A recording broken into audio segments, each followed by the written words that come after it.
Hello everyone. So mostly अभी मुझे फ़िलो पे कमेंट आ रहे थे पिछले वीडियो पे कि फ़िलो पे कॉल नहीं आ रहे क्यों नहीं आ रहे, तो मैं बताती हूँ अभी। सो यहाँ पे देखो आप कि आपका स्टार रेटिंग अगर 4.44 के ऊपर होना चाहिए, तो यहाँ पे अगर 4 के ऊपर है तो भी आपको कॉल नहीं आ रहे, फिर तो उसके लिए क्या होता है, एक्सेप्टेंस रेट। सो अगर ये 4 के ऊपर आपकी रेटिंग है तो ठीक है। अभी एक्सेप्टेंस रेट चेक करो आप अपना। तो एक्सेप्टेंस रेट क्या होता है, ये वाला एक्सेप्टेंस रेट होता है, ये ओवरऑल एक्सेप्टेंस रेट होता है, ठीक है। वो 54.8 है।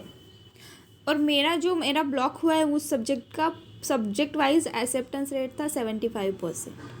सो इसकी वजह से अगर मुझे मेरा 75% था तो मुझे इतने फ्रिक्वेंटली कॉल आ रहे थे कि मैं 2 आवर्स भी ले लेती तो मेरा 6-7 thousand आराम से होता था। मतलब 2 आवर्स कंटिन्यू रोज़ 2 आवर्स लेती, कभी नहीं लिया तो भी वैसे भी वो 7,000 के अबाउ जाता है।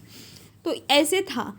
लेकिन अभी मेरा उनका एक्सेप्टेंस रेट, वो एक पर्टिकुलर सब्जेक्ट को ब्लॉक कर दिया उन्होंने, तो ये क्या हो गया, मेरा एक्सेप्टेंस रेट कम हो गया पर्टिकुलर सब्जेक्ट। अभी देखो यहाँ पे ओवरऑल एक्सेप्टेंस रेट 54.8 है, लेकिन कॉल फ्रीक्वेंसी कम क्यों हो रही है अभी, मेरी पर्टिकुलर बता रही हूँ आप, तो उससे आप समझ सकते हो।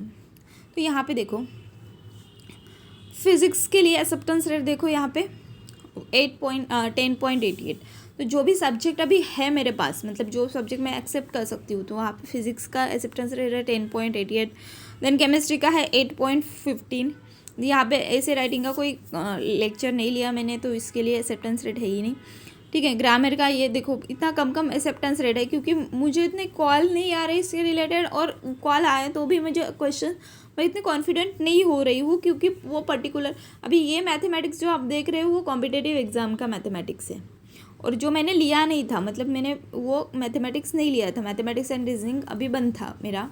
मैं 3-4 महीने से हमेशा 10th और 8 to 10th का मैथ्स ले रही थी, तो इसकी वजह से वो भी एक्सेप्टेंस रेट कम हो गया। हालांकि ये वाले सब्जेक्ट्स में अभी कर सकती हूँ, लेकिन उसका एक्सेप्टेंस रेट कम हो गया, तो मुझे अभी उन पर वर्क करना पड़ेगा, ठीक है। तो ये मैथ्स रीजनिंग का देख सकते हो आप। यहाँ पे देखो ये वाला मैथ्स है, ये आरआरबी का मैथ्स है, तो इसकी मेरे एक्सेप्टेंस रेट 26.15 है। तो अगर मैं 2-3 ऐसे लेक्चर्स लेते रहूँगी तो एक्सेप्टेंस रेट बढ़ जाता है। सो अगर आप न्यू हो तो इसकी वजह से क्या होता है, अगर आप न्यू हो तो आपको कोई एक्सेप्टेंस रेट नहीं मिला है प्रॉपर, आपकी रेटिंग प्रॉपर नहीं है, तो ऑब्वियसली फ़िलो के पास इतने सारे ट्यूटर्स है कि उनके अगर एग्जिस्टिंग ट्यूटर उनकी रिक्वायरमेंट फुलफ़िल कर रहे हैं, ठीक है। जो एग्जिस्टिंग ट्यूटर है उनकी रिक्वायरमेंट फुलफ़िल हो रही है, मतलब उनको सारे कॉल उनके एग्जिस्टिंग ट्यूटर उठा रहे हैं, तो आपकी ज़रूरत ही नहीं है उनको, तो आपको टाइम वेस्ट करने की ज़रूरत नहीं है। आप मत करो वहाँ पे, कोई और प्लेटफॉर्म पे जाओ। ऐसा कोई कंपल्सरी नहीं है कि वहाँ पे ही करना है, ऐसा हमें कोई कंपल्शन नहीं है।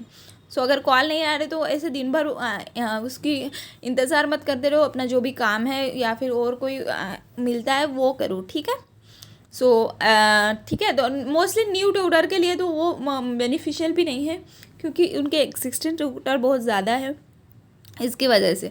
और अगर आप 11th-12th का पढ़ा रहे हो तो एक प्रॉपर 11th-12th का, अगर आपको फ़िलो पे ही पढ़ाना है, आपको हो गया है सब कुछ, तो आप 11th-12th का अच्छे से प्रिपेयर करो, पर्टिकुलर टॉपिक या फिर मैथ्स का पर्टिकुलर टॉपिक जो भी आपको अच्छे से आता है वो अच्छे से प्रिपेयर करो, और वही क्वेश्चन पढ़ाते जाओ, क्योंकि आप सेम टॉपिक पे पढ़ाओगे तो आपका भी एक्सपीरियंस अच्छे से आते जाएगा, और आपको अलग अलग क्वेश्चन सॉल्व करने में भी एक्सपर्टीज़ होगी।